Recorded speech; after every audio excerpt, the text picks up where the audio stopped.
Assalomu alaykum tinglovchilarim, tomoshabinlarim. Mana bu suv top-toza qarang. Ko'm-ko'k.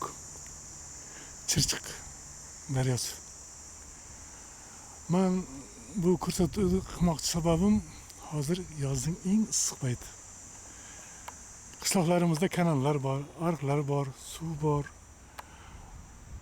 Kun esa issiq. Yana bir 15-20 kun issiq bo'ladi kun.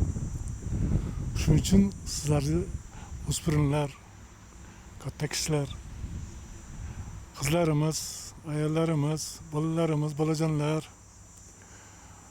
yozda suv odamlarni o'ziga chaqirish xususiyatiga ega.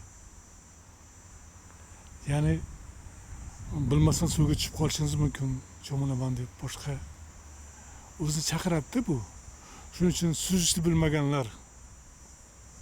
bilmaganlar uchun shu передачаны qilayotdimki, suvga yaqinlasha ko'rmang. Kichkina suv bo'lsa ham. Qishloqlarimizda bor, ariqlarimiz bor, kanallarimiz bor, hamma O'zbekistonning hamma joyida qayerga bormak suv bor. Lekin suzishni bilmagan odamlar uchun, bolalarimiz, o'spirinlarimiz, qizlarimiz, ayollarimiz uchun bu juda opasniy holat. Chunki kun issiq, suvda esa o'ziga chaqiradigan bir nima anaqa bir xususiyati bor.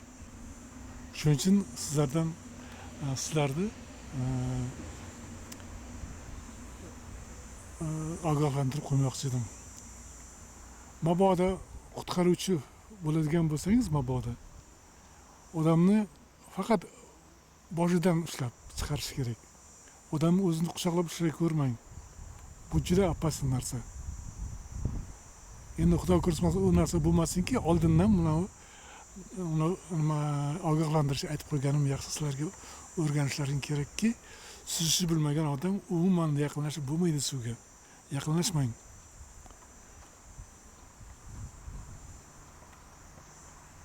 Azizlarim, sizlar uchun Chimgandan yana salom. Suv, ehtiyot bo'ling suvga.